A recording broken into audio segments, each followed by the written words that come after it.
saya turun akan menemani Habib yang juga nanti akan menjawab pertanyaan dari para jamaah. Nah kami persilakan, saya ke jamaah Ikhwan nih, nanti juga Habib boleh turun bersama saya ya. Bang Rafli atau Rafli nih? Oke Bang Rafli boleh berdiri. Silakan, ada yang mau ditanyakan? Iya.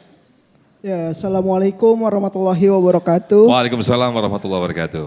Perkenalkan, nama saya Rafli dari Remaja Islam Masjid Al-Muhajirin. Izin bertanya Habib, bagaimana sikap kita sebagai seorang muslim untuk mendapatkan ridho dari Allah Subhanahu wa taala? Itu ya Habib.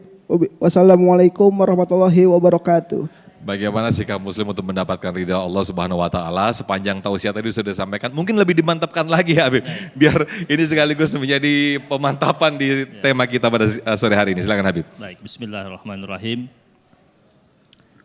Kita ini bisa bersikap ridha dengan segala macam bentuk ketetapan Allah dalam kehidupan kita. Selain mahabbah yang sudah saya sampaikan tadi, juga kita juga harus punya namanya mahkota ikhlas. Karena setan itu berat sekali untuk menggoda hamba Allah yang dalam dirinya itu ada mahkota ikhlas. Jadi ketika setan itu sudah dikatakan sebagai makhluk yang terkutuk, ya, itu setan bilang sama Allah, dia mengatakan fabi'izzatika la'ughwiyannahum ajma'in. Ya Allah, demi kemuliaanmu, demi keperkasaanku, demi kemuliaanmu dan demi keperkasaanmu ya Allah, aku setan akan menyesatkan seluruh anak cucu Adam. Itu sumpahnya setan di hadapan Allah. Berjanji dia bakal menyesatkan anak cucu Adam. Tapi ada pengecualian. Illa ibadaka minhumul mukhlasin. Kecuali hamba-hambamu yang diantara mereka adalah orang yang ikhlas. Artinya orang yang ikhlas ini gak tembus untuk diganggu sama syaitan. Kita ambil contoh dalam surat Al-Hujurat ayat yang ke-7. Itu Allah kabarkan bagaimana sahabat-sahabat Nabi itu Allah anugerahkan mereka nilai keimanan yang begitu tinggi. Disebabkan apa? Disebabkan ridho. Mereka ridho dengan semua ketetapan Nabi kan. Sahabat-sahabat Nabi itu kan menjalankan semuanya dengan ridho. Nabi bilang ayo berangkat, berangkat. Kita hijrah, hijrah. Kita berangkat perang, berangkat perang. Ini Allah larang, ini Allah perintahkan. Mereka ikuti semua. Allah katakan walakinnallaha habbaba ilaikumul iman. Allah bikin, Allah jadikan para sahabat-sahabat Nabi itu cinta sama nilai keimanan. Wa zayyanahu fi qulubikum.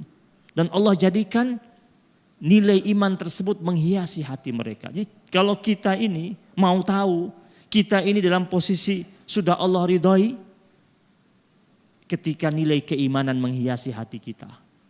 Dan kita cinta sama nilai keimanan kita, itu contoh bahwasanya Allah sedang ridho sama kita. Wa karraha ilaikumul kufra wal fusuqa wal isyan. Dan Allah jadikan orang-orang yang Allah ridho itu benci terhadap nilai-nilai buruk. Tidak suka perbuatan fasik. Tidak suka perbuatan yang bernuansa pada kekafiran. Tidak suka untuk bermaksiat. Jadi benci terhadap kekafiran, kefasikan, kemaksiatan. Itu Allah jadikan buat orang-orang yang memang sudah Allah ridhoi mereka dan mereka ridho kepada Allah Subhanahu wa taala. Dan mereka Allah katakan apa? Ulaika humur rasyidun. Mereka itu adalah orang-orang yang berada pada jalan yang lurus. Seluruh sahabat Nabi itu dikatakan sebagai rasyidun. Orang-orang yang mendapatkan petunjuk jalan yang lurus. Orang-orang yang senantiasa berada pada jalan yang lurus. Jadi kita sering mendengar kata khulafa ar-rasyidin kan. 4 itu. Abu Bakar, Umar, Utsman, Ali. Yang lain rasyid gak? Yang lain juga rasyid. Karena Allah katakan ulaika humur rasyidun. Mereka itu adalah orang-orang yang berada pada jalan yang lurus. Kenapa? Karena mereka ridho kepada Allah dan Allah ridho kepada mereka. Masya Allah. Terima kasih Habibana, boleh duduk kembali atas jawaban yang diberikan dan juga disampaikan. Dan pemirsa, tetaplah bersama kami dan di akhir segmen nanti kita akan berdoa bersama-sama. Dan juga mungkin akan mendengarkan sedikit kesimpulan berkaitan tema menarik kita pada kesempatan sore hari ini. Tetaplah bersama kami dalam Damai Indonesiaku spesial Ramadan.